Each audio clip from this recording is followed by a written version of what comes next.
While the Nigerian government says it does not know those bankrolling the Boko Haram terrorists, with insinuations and allegations in past and recent times, the recent news that the United Arab Emirates convicted certain foreign sponsors whom have been solidly behind the activities of the Boko Haram insurgents, and which has prolonged the fight against the non-state actors, could not have come at a better time for Nigerians.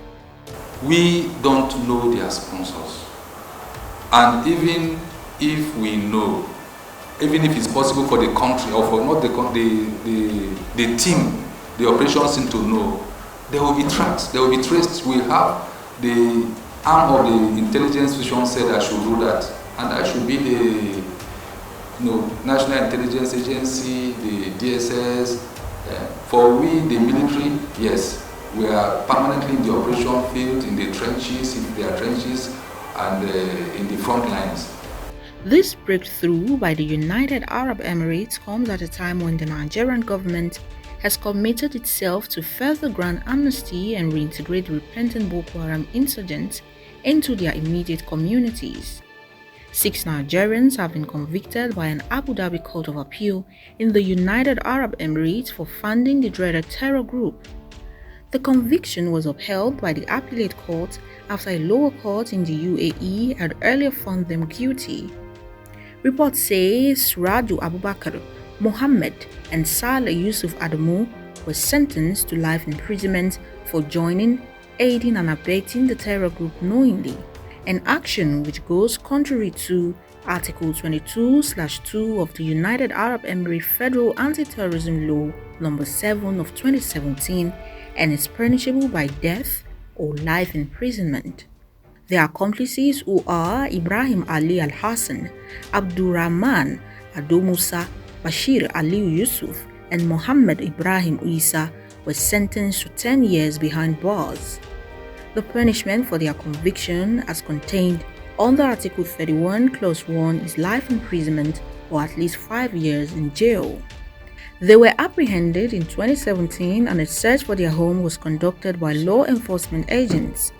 Between 2015 and 2016, documents from the court revealed that the convicted persons had a hand in cash transfer to the tune of $782,000 to Boko Haram, an action that negates the provisions of Article 29, Clause 3 of the United Arab Emirates Federal Anti-Terrorism Law No. 7 of 2017.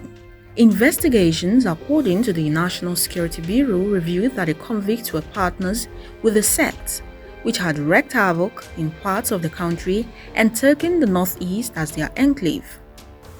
If we can get how these groups are sponsored, if we can nip it in the bud, I think a lot of we will save a lot of lives of our security forces that are being deployed to the theater of operation, because by so doing, we will disarm the terrorist groups, we disarm their insurgency before it starts, because it is because of funding, their sources of funding, the availability of funding that is making them have access to logistics, to procurement, to recruitment, and to all the kind of psyop they are doing there and media and whatsoever thing they are doing out there. What appears more worrisome and sinister about this revelation is the fact that investigations reveal the transactions made to Boko Haram were carried out by loyalists of the sect who are resident in Nigeria, who are Alhaji Sahidu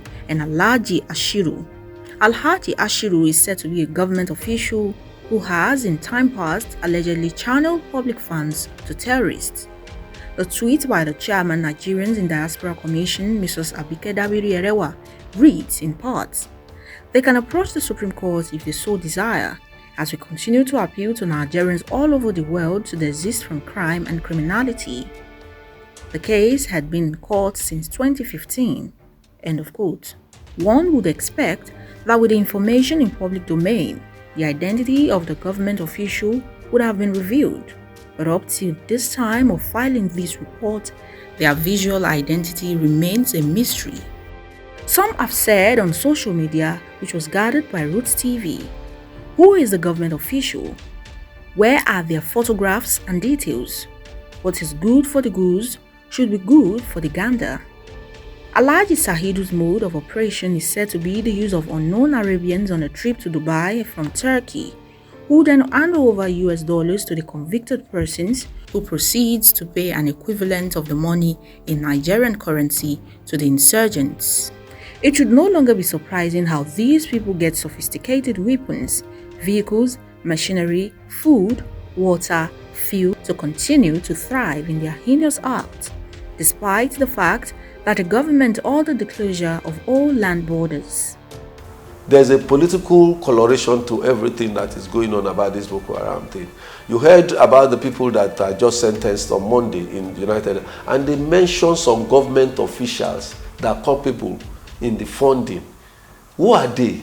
Why have the Nigerian state tried to play politics, not having the political goodwill to name the names, to arrest whosoever that?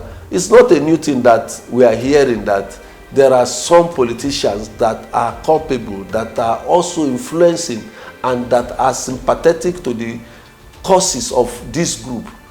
So it be also, you heard what our Minister for Justice said.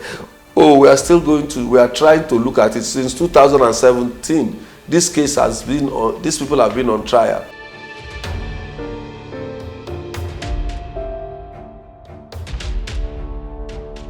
In 2014, during the administration of the former president Goodluck Jonathan, former governor of the now troubled and ravaged Borno State Alimodu Sheriff, and former army chief Azubike Ihejirika were accused by an Australian hostage negotiator, Stephen Davis, of being sponsors of the Boko Haram sect. The allegation was swiftly denied by Alimodu Sheriff, and the Nigerian government did nothing to either prove or disprove the accusations made by the Australian negotiator. Perhaps the reason why this cannot happen could be the ties Alimodu Sheriff has with those at the corridors of power.